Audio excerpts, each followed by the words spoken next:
they shut down these big major players. But it's like fighting with Hydra, right? You cut off one head, two heads comes up.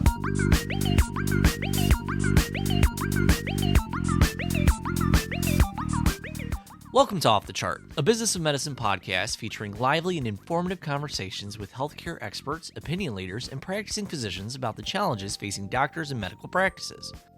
I'm your host, Keith Reynolds, and this week we feature a conversation between Medical Economics Managing Editor Todd Schreiak and Ferhat Dikbiyik, Chief Research and Intelligence Officer at Black Kite. They're talking about cybersecurity and the evolving structure and threat of ransomware gangs.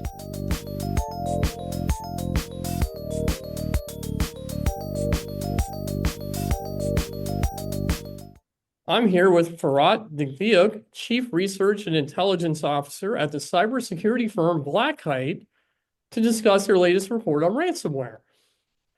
So according to the report, attacks in healthcare were up 32% from 2023 to 2024.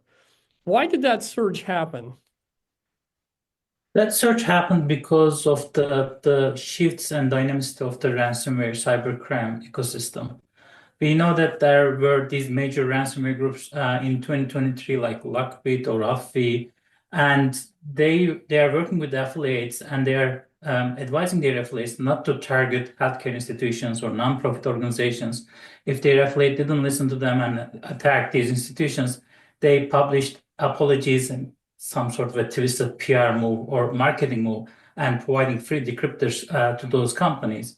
But after the law enforcement agencies' attack in January, February, especially Operation Kronos, which was very successful, those operations took down these major ransomware groups. And now the affiliates have more power in that ransomware ecosystem.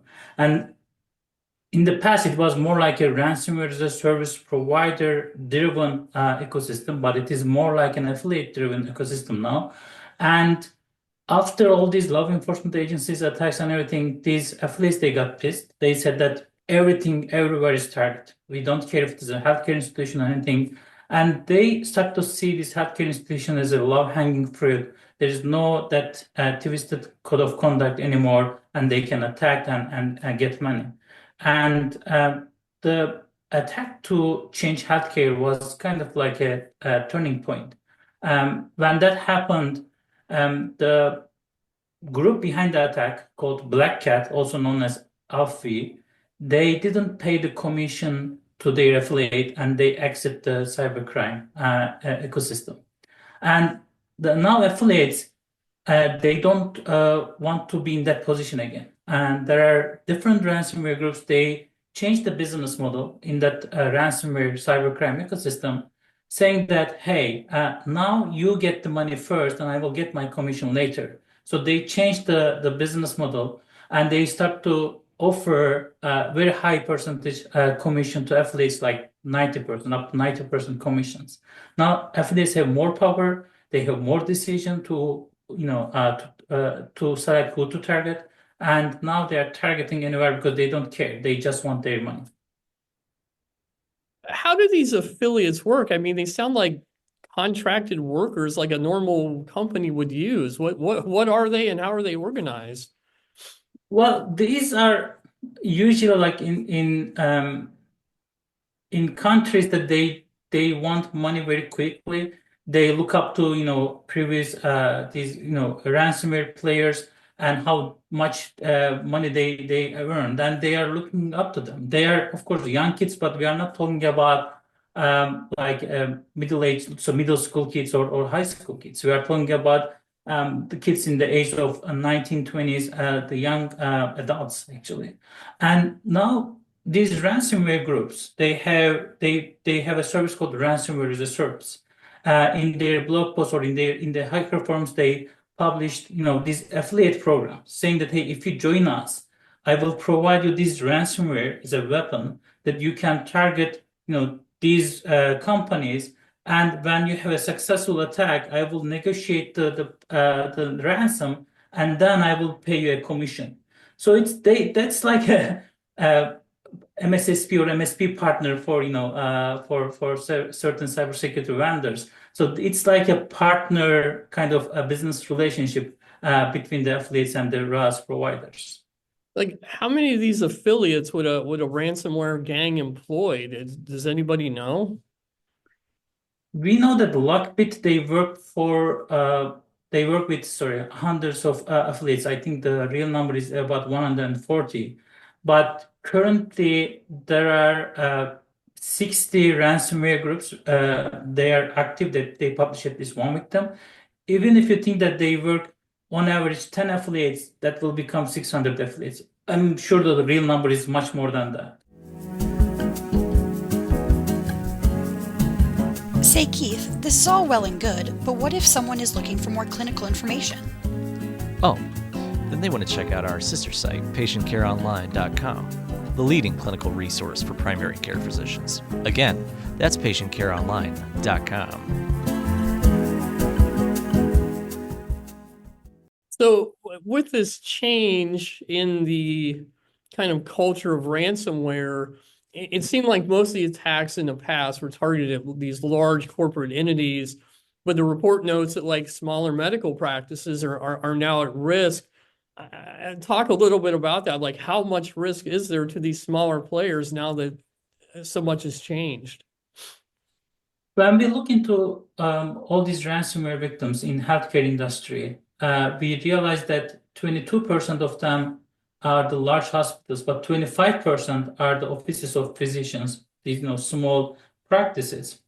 And the reason behind it that these affiliates, they are okay with getting out with small ransoms, maybe like $50,000, $100,000, and they can get that much money from these offices because imagine that you are a single doctor, you have some employees within your office, and you got hit by ransomware. You cannot schedule appointments, you cannot prescribe any medicines.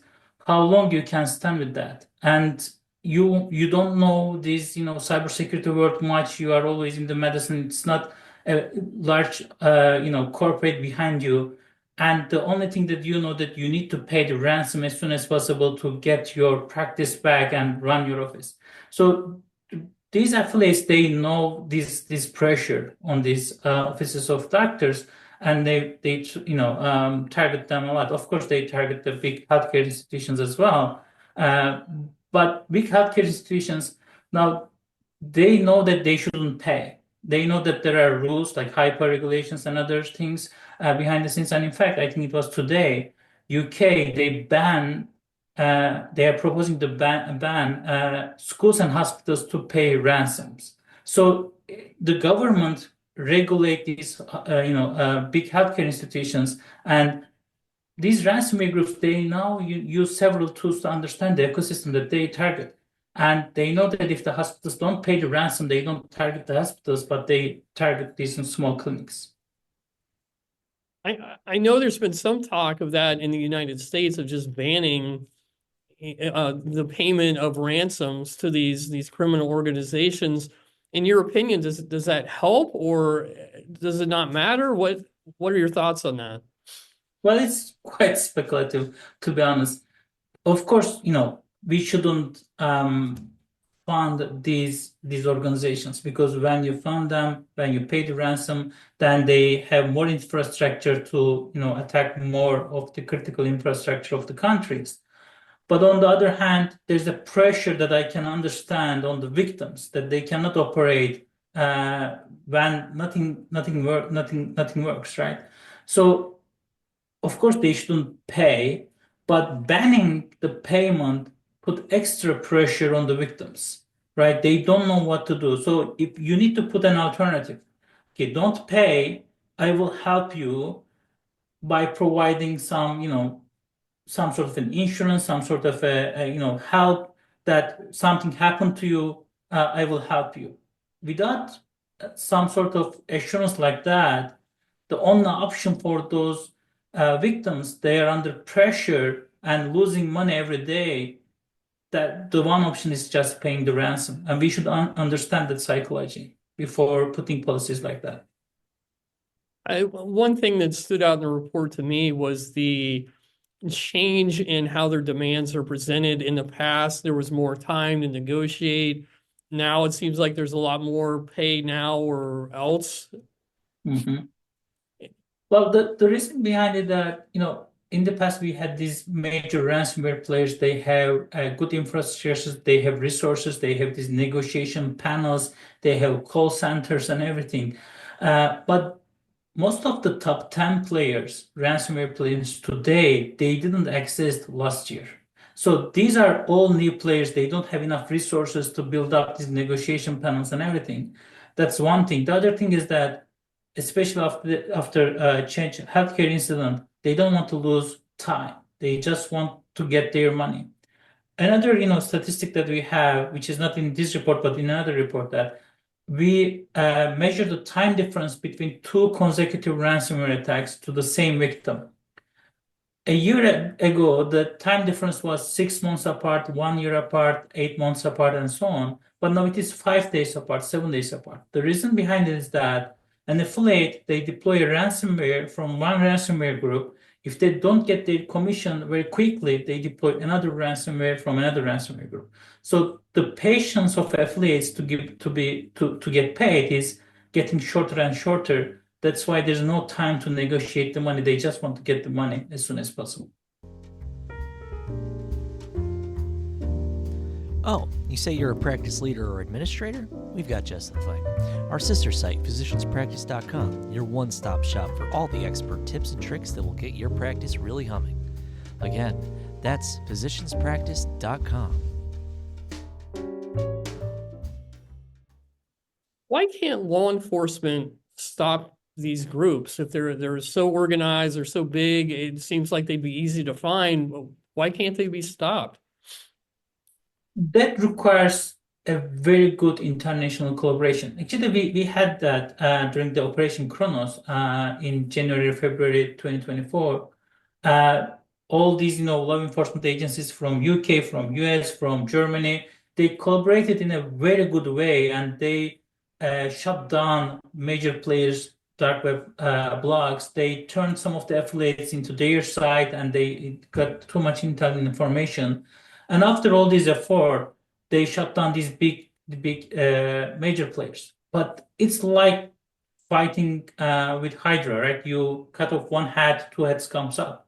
So now there are new players. It's an ongoing battle. It's not like a one hit and you are done with it. That's the difficult part. Are most of these groups in Eastern Europe, or where are they located? Culturally, they are located in Eastern Europe or Russia, some in China. They are not politically motivated, but they were raised in a culture that they hate the Western culture. But when it comes to money, they don't care. They attack everybody. Of course, there are no countries for them. They don't want to get attention of certain governments. But in the last year, we start to see affiliates in Western countries. In fact, the biggest attack in the entertainment industry was MGM Resort attack. And the affiliate behind that attack is in one member in the US, if I remember correct, the other ones in UK. And the speculations in the hacker community is that these Alfie Black Kite ransomware group, they actually wanted to get rid of these Western affiliates, and they did this exit scam because of those, breaking ties with those affiliates. They don't want to work with Western affiliates. But there is this trend that we start to see that even in the Western countries, these young minds, they want to get money very quickly. They start to be involved in these cybercrime activities. But they are mostly in East Europe or Russia or China. Now, how does a cyber criminal in, say, Russia find a small medical practice in the Midwest, in Iowa of the United States? Like, how do they find them to even know to attack their server? So we see that the number one attack vector is exploiting vulnerabilities in certain softwares and products, right? You can have a scan for vulnerable products globally. After you have that vulnerable product list, you know that which companies are using it. There are a few ransomware groups, they do a spray attack, they attack everybody here. And these, companies, these small clinics might be one of them. The others, they use some sort of sales intelligence tools or marketing intelligence tools to get more information about those targets. And when they realize that it's a small clinic, they know that they can put more pressure because of certain things, and they select based on those criteria that they have. Do you expect healthcare to continue to be a prime target for cyber criminals? I believe so, because again, that twisted code of conduct is not there anymore. And HIPAA, they published a report, I think yesterday, the biggest healthcare database in 2024. They put 13 incidents, 6 of them were ransomware. So we start to see more and more ransomware. And if you look into the reported ransomware incidents, they are also increasing 110% more than last year. So this trend will go up. Of course, the number one industry is still manufacturing, then it is technical and professional services number 2, and healthcare is number 3. But healthcare is only 8% now. I believe it will exceed the 10% in 2025. So what can a small medical practice do to protect itself against these very sophisticated cyber attacks? It is important to be proactive in these cases. They need to work with a cybersecurity company, of course, or get some sort of a service, and to understand the risk going on there. If their clinic is shut down for 1 week or 1 month, what will be the cost? And considering that cost, they need to invest someone on the cybersecurity side, and they need to get, of course, cyber insurance that might cover the ransomware problems. And they need, if that happens, they need to get in contact with FBI and other law enforcement agencies right away, in that second. Because I know that the FBI, they put so much effort on preventing these things and helping victims. They shouldn't think that this should be a hush-hush thing. They shouldn't, inform anybody, because these ransomware groups put their name on these ransomware groups' dark web blog posts. Anyway, their name will be there, and everybody will know that. So they shouldn't think like, hey, if I pay, nobody will know and I will get my practice back. That shouldn't be the case. And they should, of course, have backups of all the systems they have if they don't want to face these situations. Is phishing still the main way that they're getting in, or has that changed? Phishing is, based on our analysis, number 2. It's still very dominant. Exploiting vulnerabilities is number 1. Phishing is number 2. But it is very difficult to decouple them. These groups, they use them together mostly. For small clinics, probably phishing is the number 1. For large healthcare institutions, exploiting vulnerabilities is number 1 attack vector. Okay, so a small practice should make sure its employees are trained on being able to recognize some of the common phishing methods. Yep, definitely. Okay. Anything else that you would like to mention about the report that we haven't talked about? I think we cover most of the things, but I just want to emphasize that, healthcare risk, ransomware risk is increasing, and we will see more. So we need to stop that before it happens. We need to make sure that we stay vigilant. We understand the ransomware risk, and we do things before it happens. Very good. Thanks for joining me today. This was very insightful. I'm very pleased to meet you. Thank you.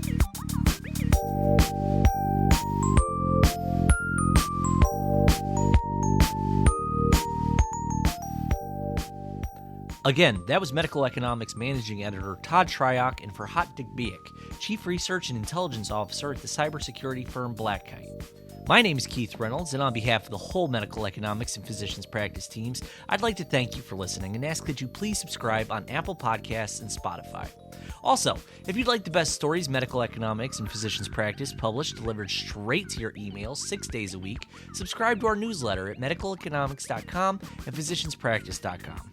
Oh, and one more thing. Be sure to check out Medical Economics Pulse, a quick-hitting news podcast that offers concise updates on the most important developments affecting your practice, your bottom line, and the broader healthcare landscape, delivered by the editorial team at Medical Economics.